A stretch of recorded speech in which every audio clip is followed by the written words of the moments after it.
Your number one secret for gaining more leverage and therefore more ROI is broadening your range of sources. Now, this is going to sound kind of meta, but you can actually use leverage to gain more leverage. All you got to do is become relentlessly resourceful.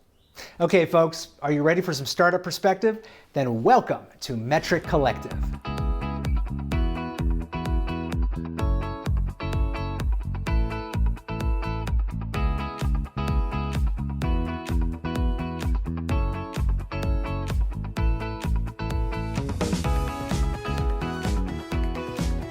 Greetings, friends. Welcome to another episode of the Startup Masterclass.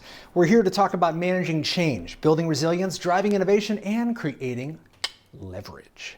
My name is Scott, aka the Name Tag Guy, aka Head of Content, aka Head of Content.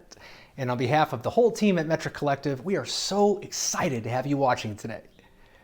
Seriously, I'm lonely working at home. My cat doesn't even talk to me anymore. I'm just kidding, all cats are the devil.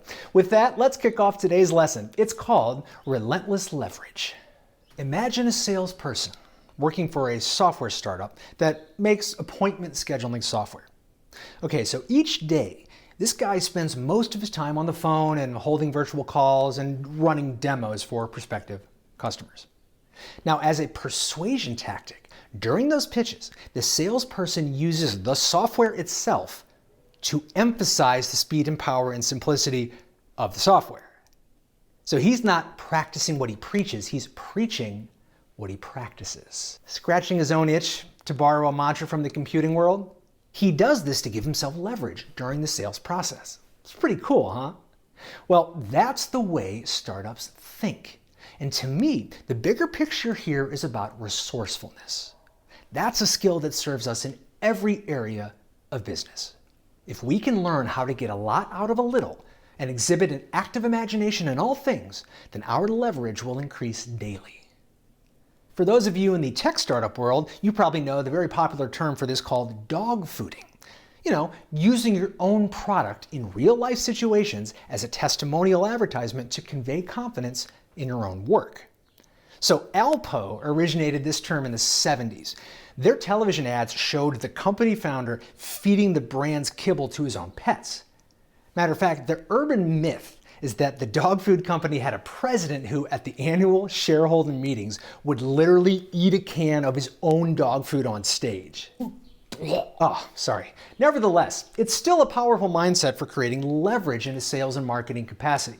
Especially in a startup, you need to build your customer base simply by showing them how great the product is.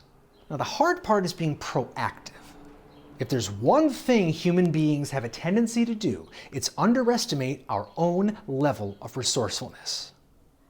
But I promise you, we are actually scrappier than you think. It's an evolutionarily adaptive trait. The problem is that it just takes a forcing function to bring that trait out in us. Now, for a lot of businesses right now, something significant has happened to their company. Now, maybe you've lost a couple of team members within the same period of time. Or maybe you've had a bunch of your highest paying customers churn. Now, maybe that one time, when there was a global pandemic and that required millions of people around the world to leave their startup offices and go work remotely. Yeah, do you remember that? Each of these events, sad and scary as they may be, are precisely what brings out our resourcefulness. They gift us with an opportunity to generate more leverage for ourselves, for our teams, and for our customers. Now, thankfully, we don't have to eat our own dog food, but there's no reason we can't use the leverage we already have to gain more of it. Let me ask you this. Which of your perceptions are causing you to see reality in a way that isn't resourceful? Today, Junior, I'm waiting for your answer.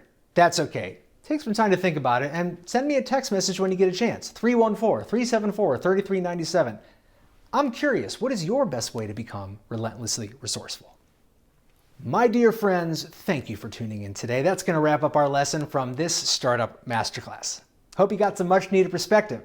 Thanks for joining us. We'll see you next time at Metric Collective.